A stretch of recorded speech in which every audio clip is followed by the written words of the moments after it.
Richard Skipper celebrates. Every show is a celebration. Each show, Richard delivers the artists you love, showcasing what makes them unique. Never gossipy. The antidote to a sometimes hectic world. Now, here's your host, Richard Skipper. Happy Saturday, everyone, and welcome to another edition of Richard Skipper Celebrates. This is the show in which I celebrate artists and their body of worth. Now, today's show is going to be a little bit different from most of the shows that I've done, and this comes from an idea that was presented to both Tim and myself by our mutual friend, Mary Lottie. And of course, I'm talking about Tim Moss. I don't think there's a person in the cabaret scene or the LGBTQ community who doesn't know who this man is. I thought I was ubiquitous, but this man has me beat by several miles. Well, in any case, about 5 weeks ago, Mary Lottie, Tim Moss, and myself were all doing a reading of a wonderful play by our friend Antonia Casper. And we were just talking afterwards, and Mary Lottie said, "You know, Tim, you and Richard should do a show in which you celebrate each other." And I thought, why not? So that's what we're going to do today. For the first part of today's show, since this is my platform, I choose to go first. I get to interview Tim.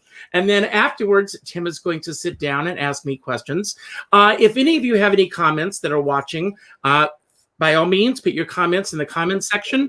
And perhaps Tim and I will respond to those questions or ask the questions that you have for us. I want to begin by saying that it was 317 days ago that all of the theaters shut down in New York. Yeah. And of course, that meant the cabaret rooms and all of the performing venues that both Tim and I not only frequent, but perform in. So for a lot of people, everything came to a screeching halt. Not for Tim. Tim got rolled up his sleeves. He got out there. He started creating, and he creates a lot.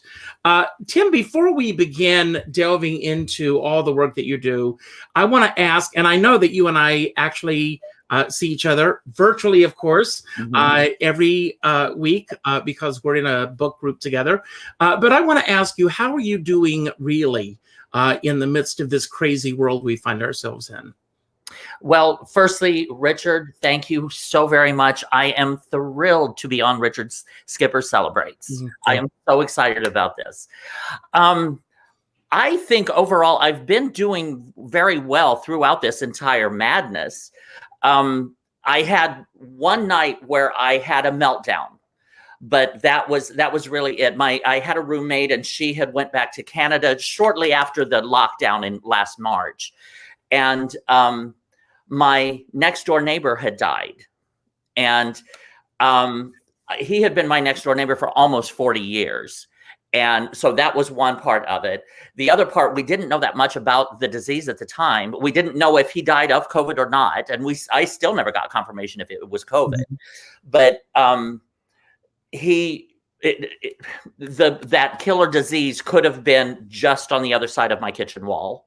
That was the second aspect. And the third aspect was that he was isolating alone by himself and had been there. They hadn't found him for a couple days. And my thought was, I'm isolating all by myself. God forbid, in a couple weeks, they're pounding my door down to come in and find me.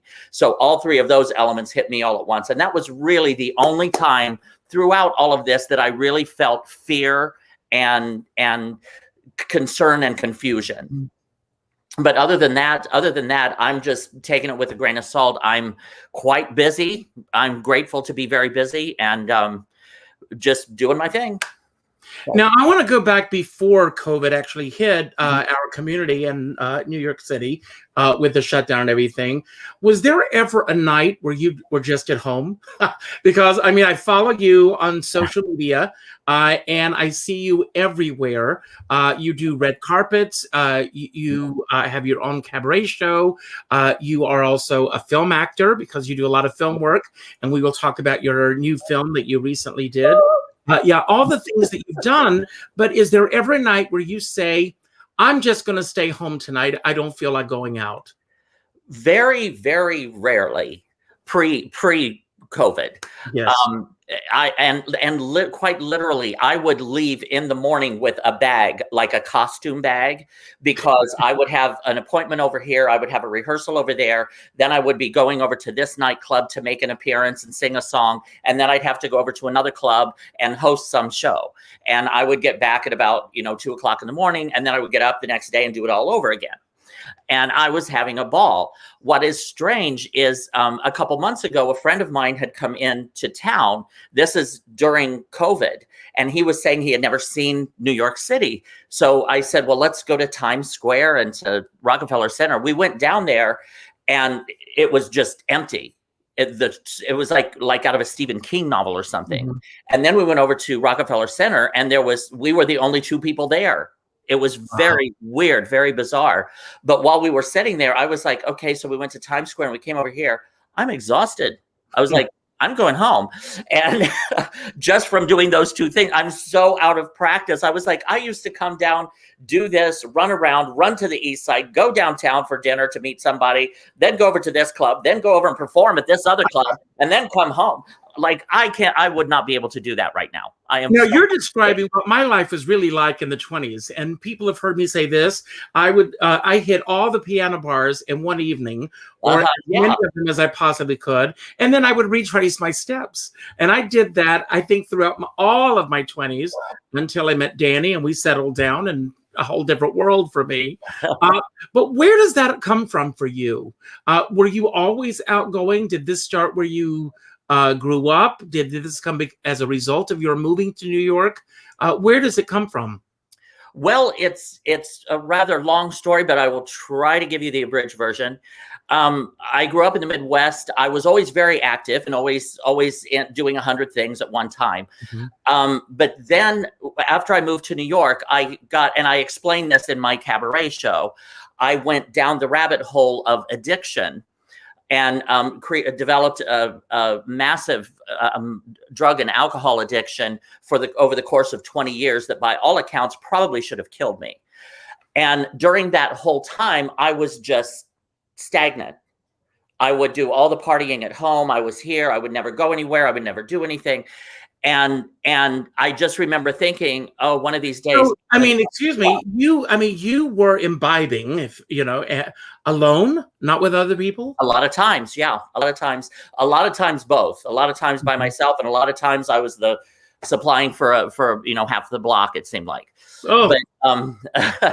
But once what helped pull me out was once I stopped, my memory started to return because I was an amnesiac. I had lost all my memories because of a brain atrophy. Wow. From just too much alcohol and drugs over the years. And once my memory started to return, one of the first ones was, oh my God, I'm an entertainer.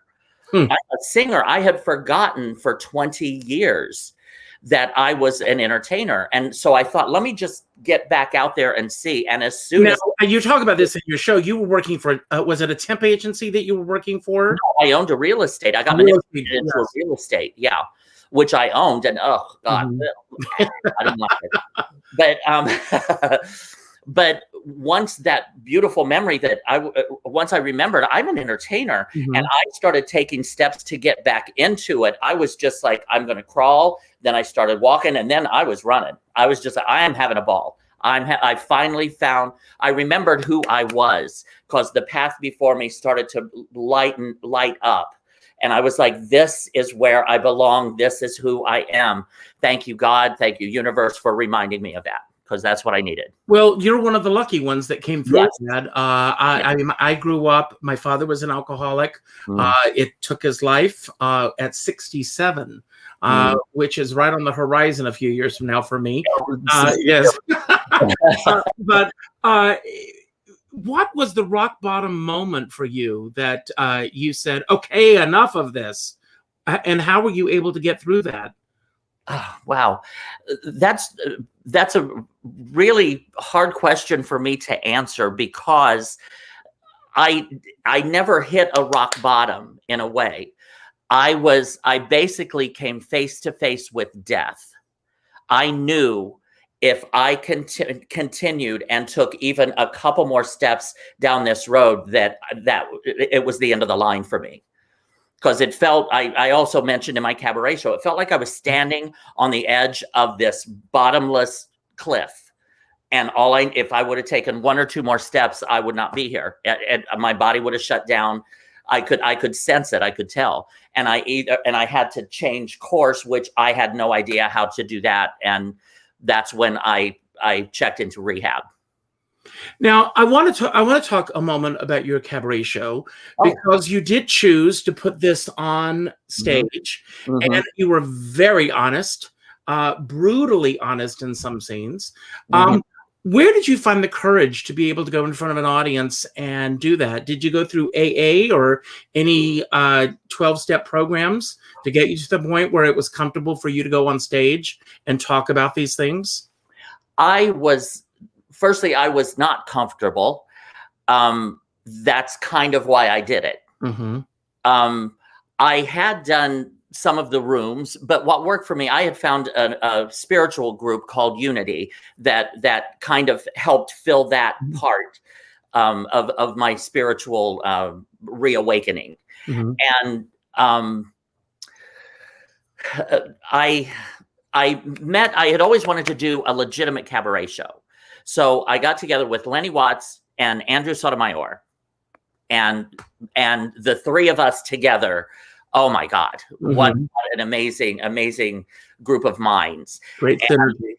And Lenny is the one that just started saying, what do you want to say? What do you want to talk about? And he goes, well, what have you been through in your life? And I was like, well, this, and I also had this addiction. And he goes, really? Because nobody believes that I had went down that road. Are there many, excuse me for interrupting, but are there many people in your life from that period in your life that are still in your life now? No, oddly enough, I ran into one on my way on a crosstown bus the other day, the one that I hadn't seen in years. And it was just very odd and awkward. And you recognized each other with your mask on? Oh, yeah. Yeah. Yeah. Because I know you wear your mask out when you go in public. Very important, everybody. Yes, absolutely. But Lenny, I think, was the one that really kind of helped pull it out. And believe me, those rehearsals, there were times where I was just a crying mess on the floor. I was just, oh my God, I don't, because I was like, I don't know if I can sing this song. Let me ask you this. Why did you choose to go the route of doing this as a cabaret show as opposed to doing this in a bigger arena as a one-man theater piece? Well, I don't know. I didn't really have that opportunity presented to me. I was more familiar with the cabaret, and I wanted to do a cabaret piece that had some depth to it. You know, I wanted to do something that hopefully people could feel. And oh my God, afterward, I would have people coming up crying on my show, like, you know, I can relate. I went through a similar thing, or you know, it really got amazing results from the audiences. It was wonderful. And then I took it out on the road. I've done it out in Palm Springs and across the country. And are the audiences different? I mean, with this piece, I mean, it's very much a theater. It's your journey of coming to New York and what you went through to become an entertainer in New York. Does the energy feel the same for you when you're performing in places such as Palm Springs and the other places you've taken it? Yes. Yeah, I would say so, because the whole point of the show is people have no idea that I am going to take them down that road. And you hear gasps, you hear crying, I hear, cheers. I hear, it's really quite amazing. It's really quite amazing how it does touch the audience, that they are affected by it. Which that's what I was hoping for. That's what, and I'm grateful for that. And as I said at the beginning of the program, you are so involved in so many different areas in this business, and you are so outgoing and being out there. How did that all begin for you in New York? I know it takes baby steps, but all of a sudden it's like, I hear Timos, Timos, Timos, Timos everywhere I go, and I say that respectfully. That's a good thing. But how did that all come about? I'm trying to recall. I think you'll have to excuse New York City. That's New York, everyone. I was asked to. The LGBT center in the Bronx had closed. They had a whole scandal, and this horrible thing had happened, and they wanted to restructure it. So someone had asked me if I would be the president to try to get this started and get it up off the ground. And that was how I got into the LGBT. And I also would perform at like different Bronx LGBT events. Well, that opened the door to a lot of politicians. That's where I started meeting like all of the politicians around the city, and got to know some wonderful people that are really trying to make changes. And even like the Speaker of the City Council, Corey Johnson, I've known him for years. And seeing their careers go up.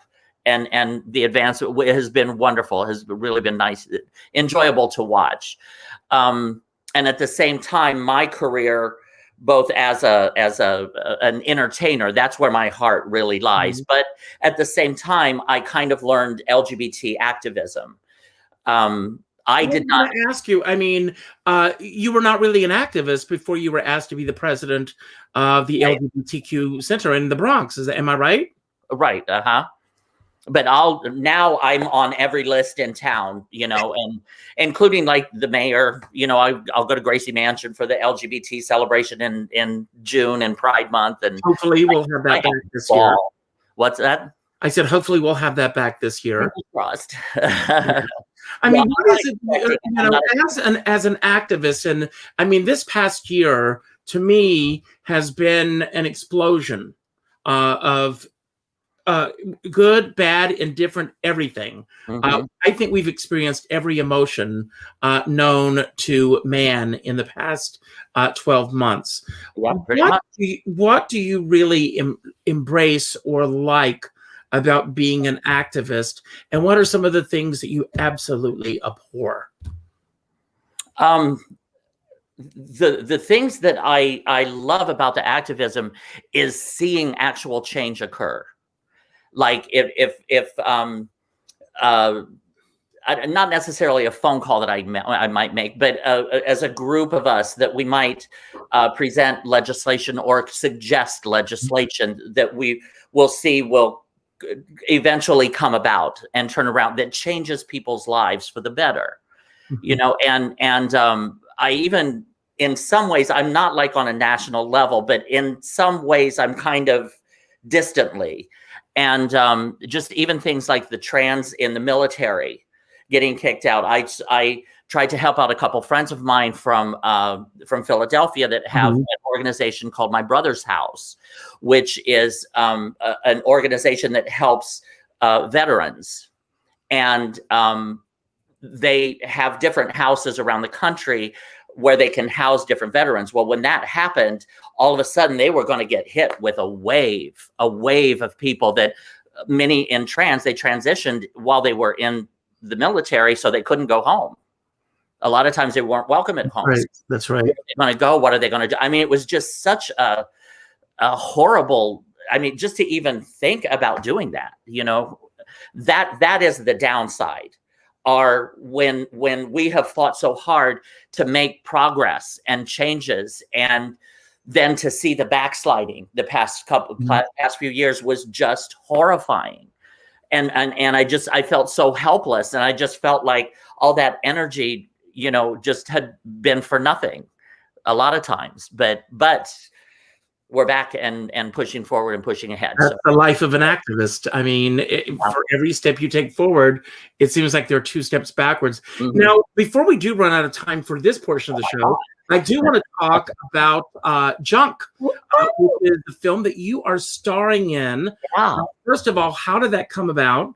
I know that because of COVID, probably the way that it was going to unfurl and roll out is probably very, very different now. So let's go back to how Junk came about and tell everyone a little bit about what the story's about.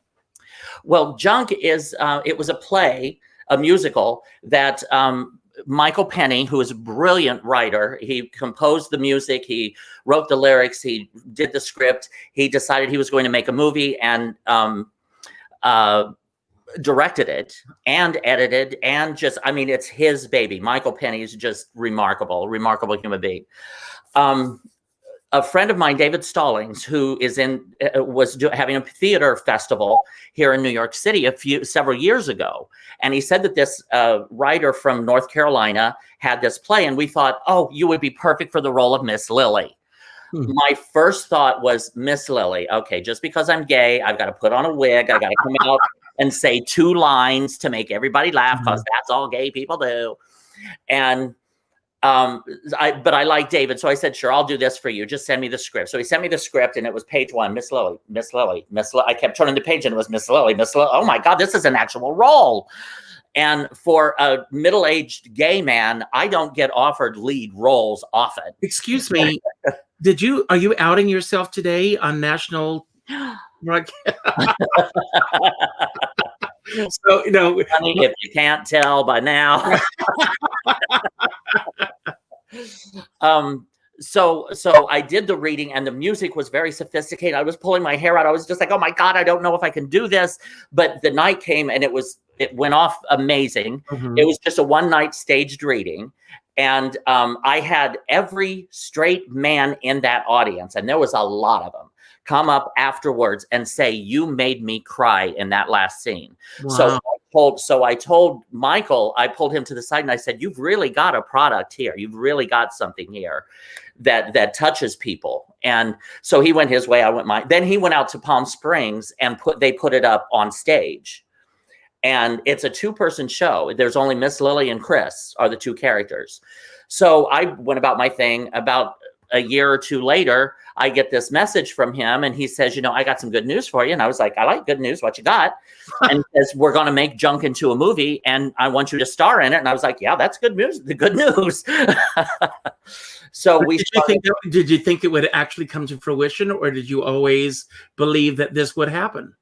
As soon as he mentioned it, it was on. I was like, I will do anything and everything you need for this. I had confidence in the script. I had confidence in him.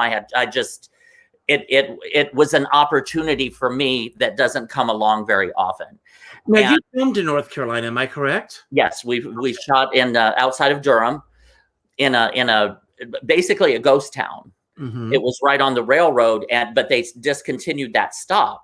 So it was like a little town. There was a train depot, a general store, a hotel, which is what the building that we shot in, and then this little shack beside it that just said Mary Oaks Post Office. And it was at the end of a dead-end road out in the countryside. So we had the whole place to ourselves. It was amazing, amazing experience. Now, had you done a lot of film work prior to this, or was this a new experience for you? No, I had done a lot of independent films before. But one of the things is on the smallest independent films that I had worked on, the crew itself, you had a minimum of like 15 to 20 between the cinematographer and the costumer and the makeup artist and this one and that one and the producer and the director. I get down there and there are 7 of us, 7 people, cast and crew. And we decided we were going to stop at nothing to get this done. So it became a very family style film. Where we we took on different jobs. Like I was kind of in charge of continuity, and Robbie would do the choreography, and you'd move a sandbag if you needed to, you move the lights wherever you need to. We all just pitched in and did what we needed to do to get the shot. Did you film in a continuous form, or did you jump around? It was pretty continuous, except the finale. Or the final scene. There was one night that we knew it was going to rain, and it was cold and rainy, but we knew with the tap, tap, tap, tap, tap on the ceiling, we couldn't shoot inside. So we decided, why don't we just shoot the final scene outside in the cold and in the rain. and in the rain, and getting soaked and doing take after take after take. But we did it. We thought this is our opportunity. The final scene would look amazing in the rain, so let's just do it. And we did. There was a lot of that, but we would not move on to the next shot unless everybody signed off on it. Like, we would go around the room. Okay, was that good for you? Good for you? Good for you? Good for you? And like, if I said no, I really didn't. I'd like to do it a different way. And okay, let's do it. But if I said, yeah, I'm good, and the sound guy was like, no, I had a little bit. Okay, do it again. We'll just keep doing the scene over and over until everybody was satisfied. And where can everybody see this film? I know that it's going to be coming up soon on this movie night you were telling me about. Yes. So people will be able to see this. Tell everyone a little bit about that. Well, I'm also working with a new network that is starting out, which is called UBC. It stands for Urban Broadcasting Company, and they're expanding and growing. And I mean, it like to Sling and Crackle and Pluto, and it's going on several major platforms. So it's really going to be growing and expanding very quickly. And we decided, Peggy Dotson, who owns UBC TV, had seen Junk, and she wanted to have a movie night to launch their pay-per-view channel. Mm-hmm. And she also has a new technology from Israel, I believe it is, which is kind of like a virtual reality, but you don't need the helmets. It'll be on the television. Like, you can be here in New York and a friend of yours in Palm Springs or out in California, you can be in the same room watching it together, and you can be chatting back and forth while you're watching the movie. So you can have chat rooms set up. There'll be, or your vantage point if you want to sit up in the balcony and look down on it, or, you know, it should be really, really cool. But it's UBC TV, Urban Broadcasting Company. The name of the film is Junk, Junk. And as of right now, we're shooting for, it hasn't been confirmed, but we're shooting for Thursday, April 22nd. And you can post this on my Twitter page, on Facebook. Oh, thank you. As we get closer, anything I can do to help to get the word out. Thank you so much. Before we switch gears, Mm-hmm. as per Mary Lottie's suggestion, is there anything that you wanted to talk about that we didn't cover? No, not really. I mean, I, you know me, I'll talk about anything or nothing. So I'm great. What I'm really hoping for out of this pandemic, I'm really hoping that people have, I think we're going to come out on the other side as changed people. And I'm hoping that people embrace the change for good, mm-hmm.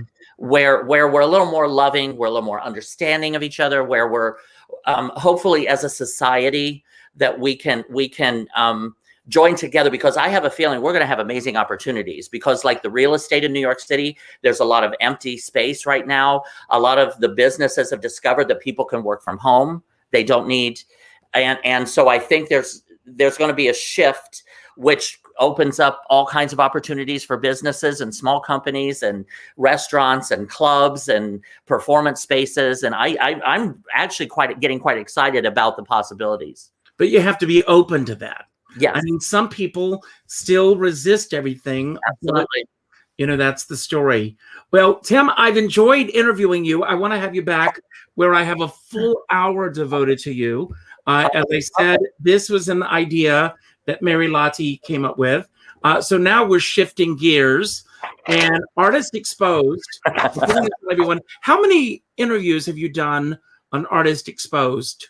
Actually, I had my 500th episode, but a lot of times within episodes, there's several interviews, from different people. Like, mm-hmm. if it's a red carpet, I can talk to like 10 or 15 different people, Wow. So I have no idea interview wise, but episodes, I've got 5. I'm celebrating my 500th right now. I'm going to do everything I can to catch up with you.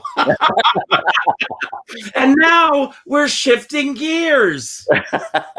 Welcome to Richard Skipper Celebrates. My name is Tim Moss, and for the next 25 minutes, half hour, I am going to be interviewing Richard Skipper himself. Yay! No, I do want to say it's difficult for me to let go. I mean, you Right. and I, we have not discussed anything that we were going to talk about today. Everything that we are talking about is off the cuff. Do not try this at home. We are professional. Well, one thing I want to ask you real quick, right off the top. Have you ever had like any interviews where people, it's like pulling teeth, where you just have to, like yes or no answers? Actually, well, that will be a first question. Then will be like, how do you stretch that? Because for me personally, a lot of times, like when you ask them, oh, so how was that Broadway show with all of those fabulous costume changes that ran for 2 years? Fine. Well, I'll tell you something. I mean, today, as we're filming this today or doing this live, Larry King passed away. Yes. And there is a very famous episode in which Larry King had Robert Mitchum on the show. And no matter what he asked him, the answers were, yep. Oh my God. Nope. Yep. Nope. And they went to a commercial break, and Larry King said, you got to give us a little bit more to work with. And he says, okay. They come back to the commercial break. So did you enjoy working with Jane Russell in this film? Yep. And it was like pulling teeth. And it's very, very interesting. I don't want to talk about it here because I don't want to out the person. Don't mention names. But I had a situation where, it was almost as if that person was like a deer in headlights. Oh God, yeah. Watching, it was. I was truly trying to keep the story going. And you and I, that's what we do. You don't want the dead space, so you do whatever you can to get to the next question. And and of course, my eyes kept darting to the timer because, and I will say, I don't like to do a show that's longer than an hour. If it's going to be an hour and 5 minutes or something like that, that happens sometimes. But I don't think when you go longer than an hour, and I say this out of all respect to all that do go longer, I don't think it's fair to your artists that are sitting, giving you their time, number one. And I don't think it's fair to the audience because the audience is there to support both you and the person that you're interviewing. Right. And when you keep someone for a long period of time, I think it's not fair to your guest or the audience. Well, I would have kind of an advantage on that because a lot of times I'm on the red carpet where if I did something like that and they have nothing to say, I'd be like, you heard it here right first, folks. Bye. Yeah. Which is always nice. Well, again, my name is Tim Moss. You're watching Richard Skipper Celebrates, and I am interviewing the man himself, Richard Skipper. Now, you are an award winner. You 4-time MAC Award, Bistro Award. You are a master entertainer, MC and host. You had public relations, and you've done over 1,000 interviews. Is that correct? Yes. Wow, impressive. So, it's interesting because when I stopped performing as Carol Channing, some people know me in that persona. I did that for 20 years. And then even before that, I performed for a few years as Judy Garland, believe it or not. There's pictures on Google, look it up. But when I stopped performing as Carol, I was thinking about what the next chapter was going to be in my life. This is a true story. I was in Palm Springs. I'm going to drop a name. We were visiting Carol Channing. And Carol and I were sitting on the sofa. And I was saying, I think it's time for me to move on. She was always supportive of me. But she always said, as wonderful as you are, and thank God she thought I was wonderful doing it, she said, people don't know who you are because you're hiding behind me. You need to step out and the world needs to know Richard Skipper. And I was trying to figure out what the next step was going to be in my life. And Carol suggested that I write a book celebrating the women who have played Dolly. She said, "You know more about that show than anyone other than Jerry Herman and myself." And I went on Facebook, and I mean, even back then, and I said, "I'm thinking of writing a book about Hello Dolly. I'm telling you, this is a true story." And then someone said, "Well, if you're writing a book about Hello Dolly, you should interview Roberta Olden." Roberta Olden was Ginger Rogers' assistant at the end of Ginger's life, Miss Rogers' life. And some people may or may not know this. Ginger Rogers replaced Carol Channing in the original run of Hello Dolly. So I said, "Well, do you have any idea how I can reach Roberta Olden?" And they said, "She's in Palm Springs." I was in Palm Springs at the time. Oh my God. So I said, "Well, synchronicity." Synchronicity. So they put me in touch with Roberta Olden, and she agreed to meet me. But she wanted to meet me on neutral territory. She didn't want me coming to her house. She didn't know me. Right. I really had not sat down to interview anyone before. So I didn't know what was going to come out or anything. So we ended up meeting at a country club. And there are lots of those in Palm Springs, as you know. So we met at this country club. And what surprised me was that Roberta Olden was my age. She worked with Ginger Rogers at the end of Ginger Rogers' life.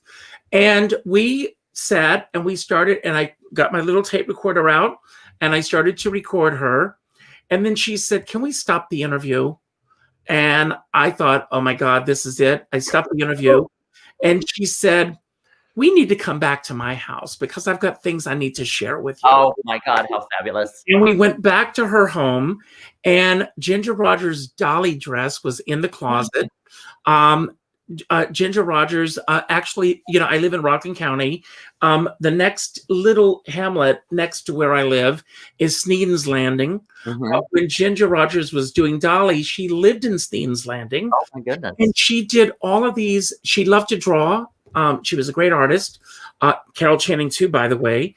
And she also shared with me her mom, Ginger Rogers' mother, kept a journal. And so she had very detailed accounts of Ginger Rogers' opening night and her closing night, as well as other stories throughout that she had kept. And Roberta Olden, thank you. She opened everything up to me. And little by little, that's how it began. I would interview someone and they would say, you need to talk to so-and-so. Right. And that organically happening like that means it's supposed to happen. It's meant to be. Now, you and I are so much alike in so many different ways. Are you bragging or complaining? No, it's no. Firstly, you have a milestone, your 60th birthday coming up very soon, in a matter of weeks, I think. Minutes. Yes, and I'm right behind you in May. My 60th. Now, you've been here in New York for 41 years? In New York? 42. This year marks 42 years. Yes. Okay. It's 39 for me, I think. Yeah, 39. And now you grew up in Conway, South Carolina, small town. I grew up in a small town, or actually in the countryside of Indiana. So we grew up in the 60s and the 70s in small town America. And I kind of know what that's like, unless you were surprisingly the football star of the town or something that I didn't know. A lot of people might be surprised to know that I was the head quarterback on our baseball team. I was right in there with you, walking right in there with you. But like in where I grew up, they would always say, you know, like a teacher, for example, that was in his 30s and he was living by himself, you know, he's a little odd. They would always whisper, you know, where he's fancy. So when did you discover or come to terms with the fact that you were fancy? And like the coming out process to the family. I was probably the most asexual person to come out of the state of South Carolina. I didn't know anything about it. I mean, if I did, And even now, it was suppressed in the back of my brain. And I came to New York. It all happened. Excuse me, I've got a tickle in my throat. It all happened when I was 21. And by the time that I came to the realization that this is who I am, front page headlines every single day in the paper was the gay cancer. People who were gay were dying of AIDS.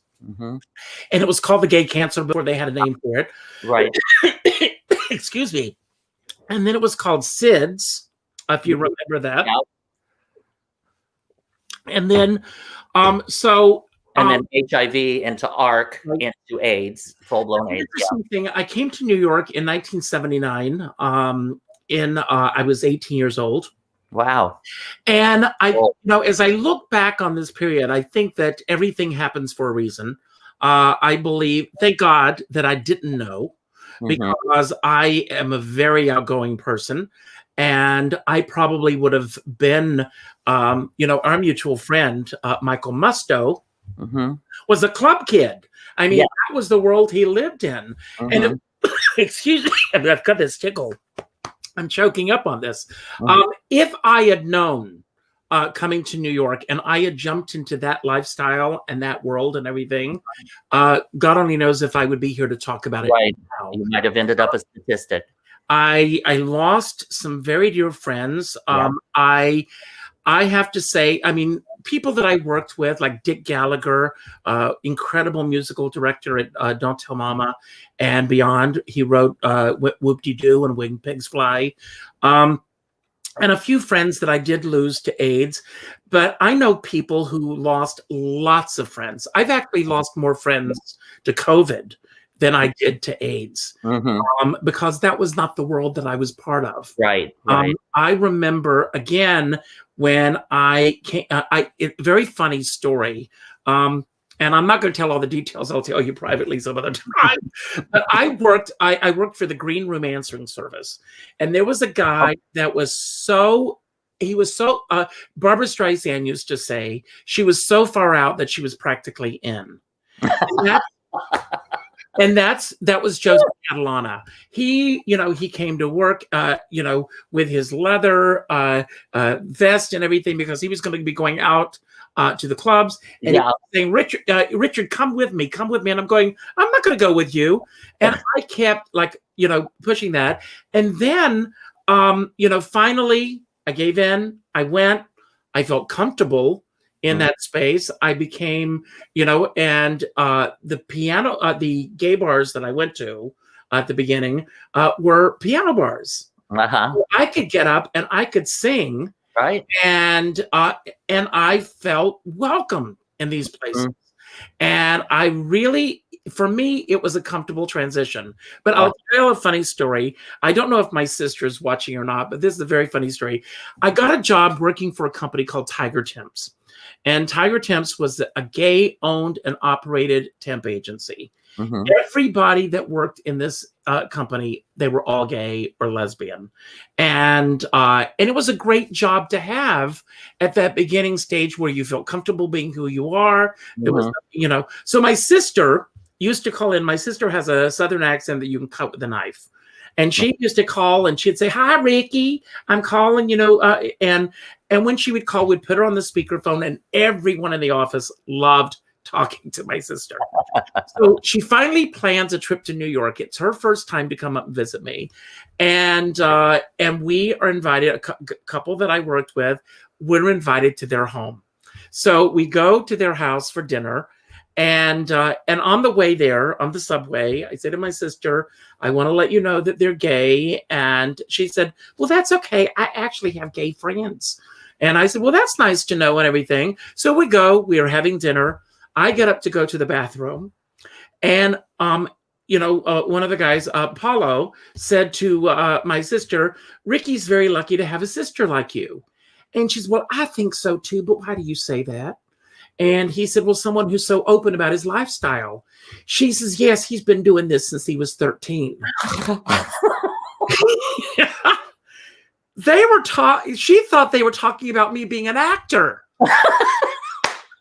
And so I am on the other side of the wall going, oh my God, I am being outed right now. And they go, what do you mean he's been doing? She said, yes. In high school, everybody knew that this is what he wanted to do. Everybody was accepting of it and everything.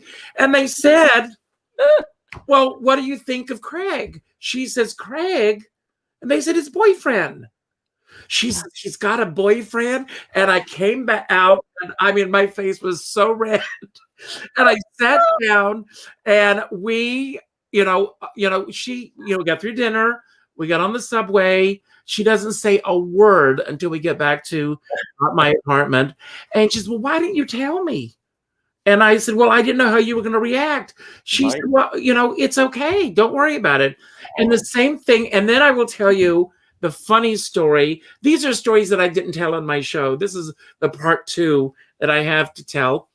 But my grandmother, Gethel Wallace Skipper, my dad's mom, she was my best friend in the world. I love her. I miss her. I think about her. I speak to her every day, still, believe it or not. And so this was Danny and I had met in 30. This is going on 32 years ago. But we met, and that first year that we were together, my grandmother. The second year that we were together, my grandmother was dying. And I went home like 5 times that year. And one night we go to, I'm there, and a friend of mine said, let's go to one of the local gay bars. And I said, I'd really, she said, there's a place, and they have what is called, are you ready for this? This is South Carolina, Booger Karaoke. Okay. And it was called Booger Karaoke because it was scary karaoke. These people would get up and sing. So we go to Time Out in Myrtle Beach, and my friend signs one of the karaoke cards. And the guy who was the host comes up and he says, well, we got a big surprise for you tonight because Judy Garland is here. Now, which one of you is Judy Garland? And I go, I'm going to kill you. But I got up, I sang as Judy. I brought the house down, and I got a paid booking there. Yeah. They wanted me to come back a month later. So I booked myself at this bar to come back and perform there. And so my sister, Mom, if you're watching, I'm sorry, I'm going to tell this story now. So my sister goes to my mom and dad. I was going on that night around 11 o'clock. So my sister goes, and we're going to see Ricky. Now, this is the way my sister tells the story. And my mom and dad said, we are not going to a gay bar. Again, this is South Carolina. Right. And my sister said, this is Ricky performing, and if you don't go, I won't speak to you again.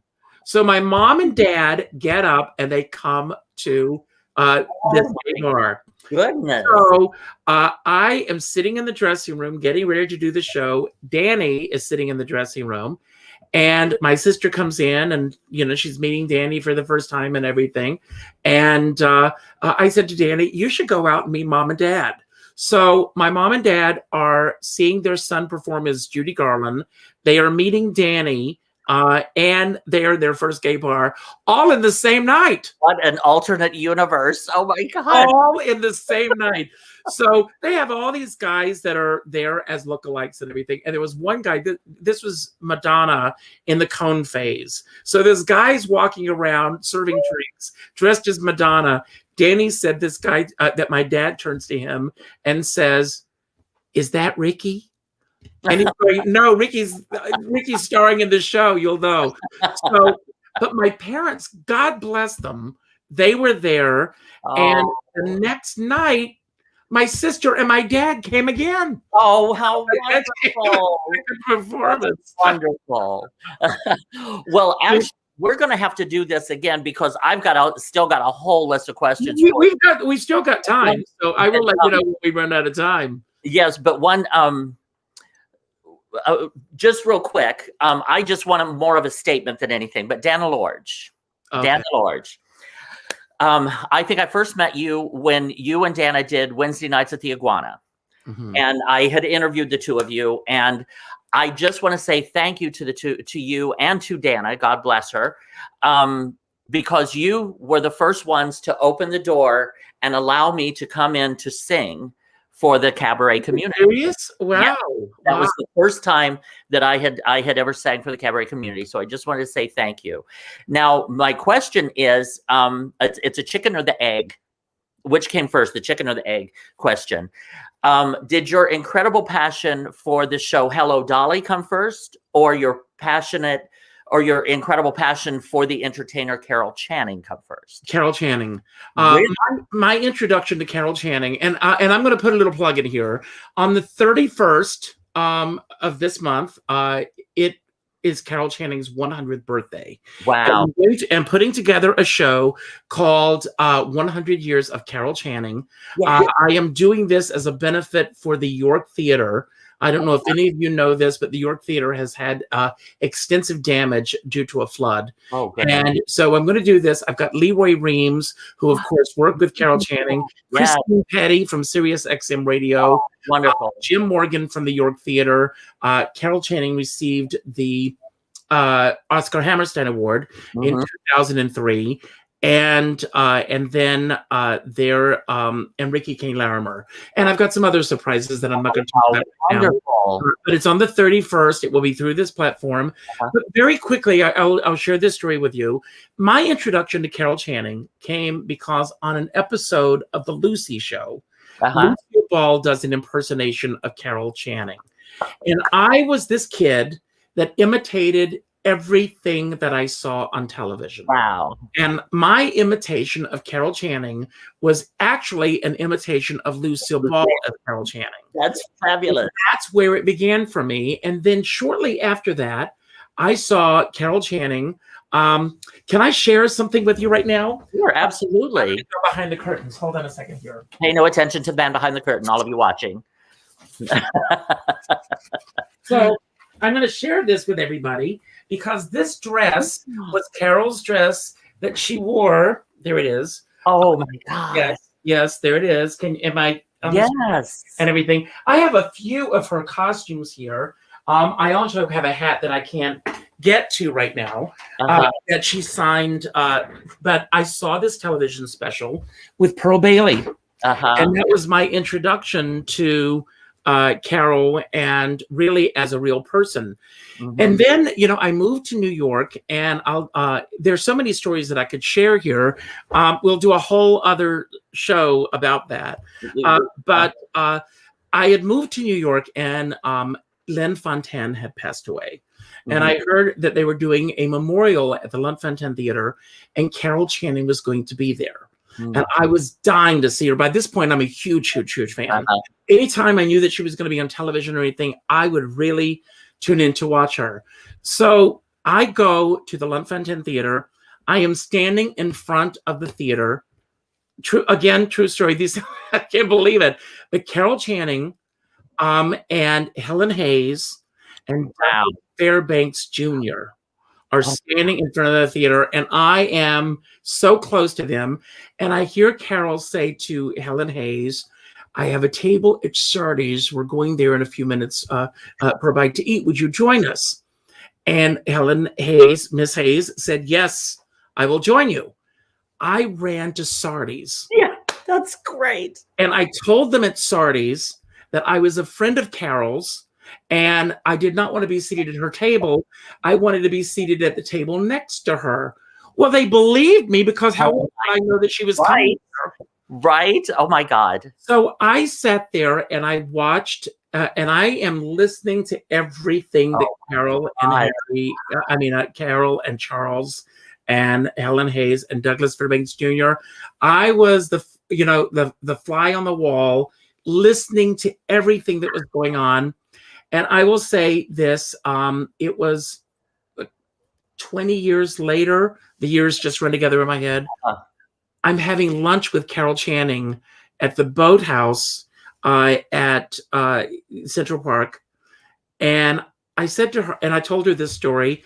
She said, I always knew you looked familiar. But you know, So and then quick, so quick. when she got her star on the Palm Springs Walk of Fame, and I'm talking to Harry, and I said, I'm thinking of coming out to California. I want to be there when Carol gets this recognition. And I said, do you have any recommendations of where I can stay when I come out there? And he says, well, why don't you stay at the Collegian Channing Hotel? And I said, where is that? And I thought maybe they had a hotel. Yeah. He's in our house. Oh my God! How I stayed with Carol and Harry, and you know, it was so funny. We're sitting there when I arrived. He picked me up at the airport. We come back, and Carol was taking a nap in the afternoon, and Harry and I are just sitting on the sofa talking. Carol walks in, and Harry says, "Carol," he said, "you're not wearing any makeup." She says, "Richard loves me the way I am. He doesn't care if I'm wearing makeup." love her. And it was true. I mean, when I walked into her house, it was literally like walking into the museum of the 20th century. Because, you know, my dear friend Josh Ellis was her publicist. And he turned me on to what is called Channing art. And now I save photos of all my friends, and I call it Skipper art that I stole from Carol. Because Carol had her picture taken with world leaders, presidents, athletes, Broadway stars, movie stars, television stars, personalities that were in the news. She had her picture taken with everybody. So when we walked into her house, the walls were covered with all of these incredible photos. And they're giving me a tour of their house. I go into her office, and on the wall across from the desk is a picture of myself with her. And I said, I am so moved. Oh my God. Here. And she said, I see you every morning, whether I want to or not. Oh, how wonderful.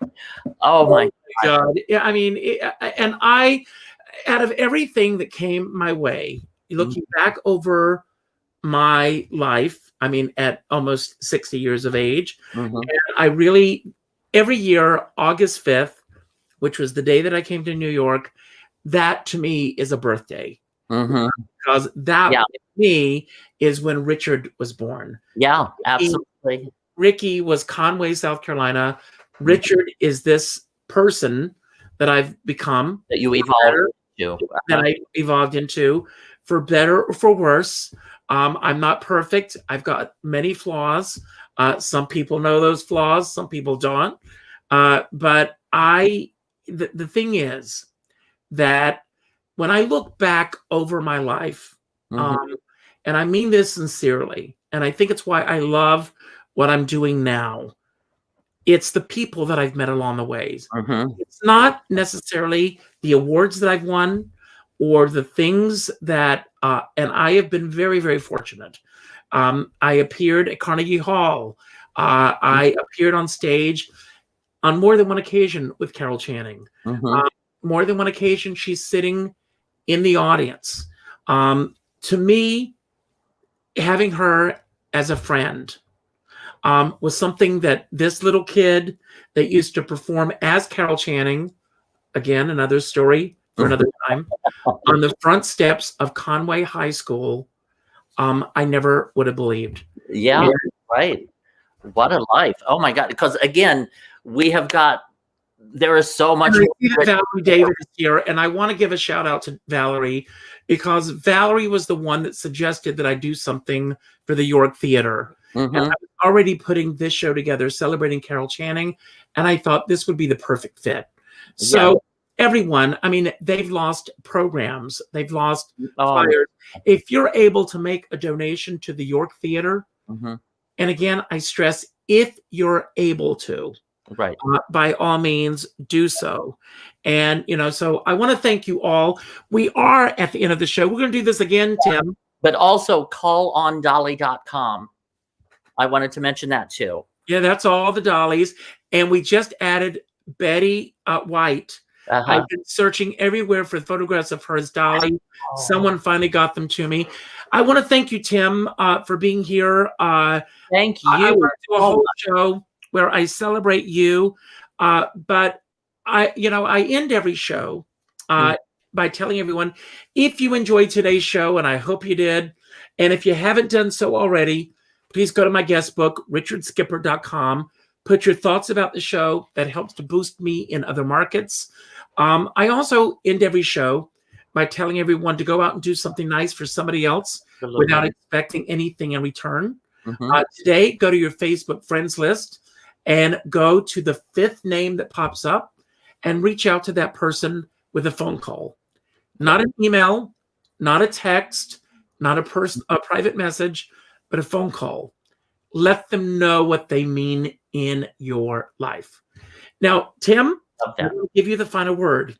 Anything that you want to expound upon that we talked about today that you want to build on, anything that we didn't talk about that you wish that we had, or just any message that you want to put out to the world right now. And thank you for all you do. You're the best. Thank you. And likewise, I'm so grateful for this. Thank you very much. This was amazing. I want to leave you with one of my mantras that I came up with. And also just look inside yourself. Within you have the answers for you. Nobody else has those answers. You have the answers. Trust yourself and trust your heart.